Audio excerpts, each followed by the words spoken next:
안녕하십니까, 지초입니다. 오늘은 록에 대해서 알아보도록 하겠습니다. 사람이 살아가는데 절대적으로 필요한 생명의 공급원으로서 누구나 필요로 하고 소중합니다. 다시 말해서 어디에 몸을 두고 밥을 먹느냐 하는 것이며, 그래서 무록자 난식이라 했는지 모릅니다. 사주 속에 록이 없다고 해서 밥을 못 먹고 사는 것은 아닙니다. 록이 어느 육신효에 있는가에 따라 직업을 판단하는 데 중요한 참고가 된다고 하겠습니다. 옛날에는 어렵고 힘들게 이 손가락을 짚어서 록을 찾았지만, 지금은 IT 산업이 발달되어서 내가 쓰는 프로그램에는 깨알같은 글씨로 일록으로 표기되어 있어서 아주 유용하게 사용하고 있습니다. 쇠에 일록이 있는 사람들은 자수성가한다고 합니다. 손궁에 일록이 있는 사람은 근로록으로 먹고 사는데 주로 사사직으로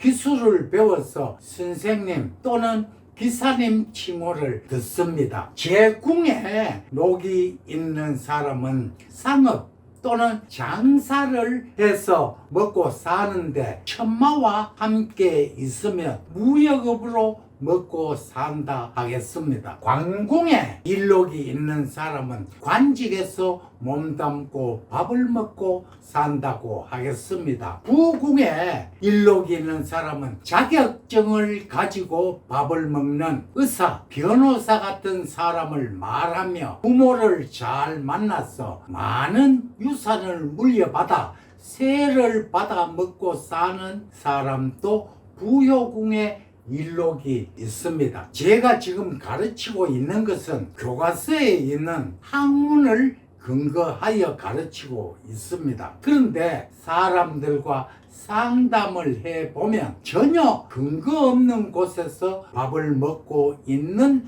사람들이 의외로 많다는 것입니다. 학문이 잘못된 것일까요? 아니면 사람들이 잘못된 길을 가고 있는 것일까요? 의문을 많이 가지는 부분입니다. 하기야 100년 전에는 직업이 사농공상 4종류에 불과했는데 지금은 직업이 무려 10,000가지가 넘는다고 하니 록으로 직업을 맞추기에는 참 어렵습니다. 록은 아직 내 진로를 설정하지 못하고 있는 중고등학생에게 적용해주면 가장 좋다고 생각을 합니다. 방황하고 있는 그들에게 올바른 진로 선택을 해주는 것도 우리가 해야 할 일이 아닐까요? 공부는 학습을 통해서 누구나 하면 되고 인정받는 수준에 이르면 교수, 석사, 박사가 될 것입니다. 그럼 명리학 석사, 박사라면 최고의 실력자일까요? 그렇지 않습니다. 석사, 박사는 제도권에서 정기 교육을 받아야 하고, 그러기 위해서는 재력과 충분한 교육 시간이 보장되어야 합니다. 피나는 노력 끝에 얻은 학위이자 수료증이라고 강변하기 쉽지만 역학만큼은 절대 그렇지가 않습니다. 산다는 자체가 고생으로 삶을 배우되 업문에 매달리는 학문으로 깨달음이 있어야 하는 것입니다. 수많은 학습과 경험에서 끊임없이 깨달으며 입혀야 하는 것입니다.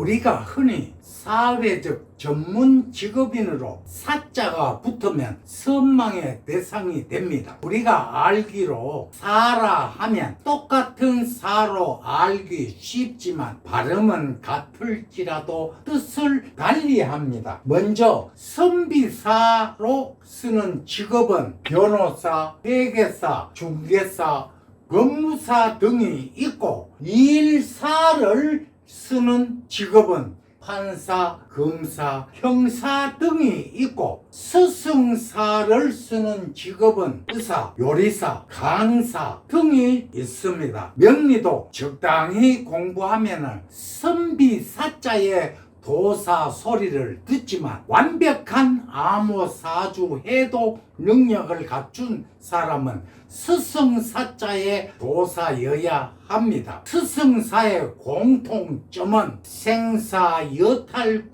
쥔 칼잡이라는 뜻입니다. 사라 해서 똑같은 사가 아닌 것입니다. 우리도 어차피 이 학문에 뛰어들었으면 선비사자가 붙는 도사 소리를 들을 게 아니라 스승사자가 붙는 생사여탈권을 쥔 칼잡이 도사 소리를 들어야 되지 않을까요? 그러려면 부단한 노력과 끊임없이 공부하고 경험하고 익혀서 진리를 터득해야 합니다. 감사합니다.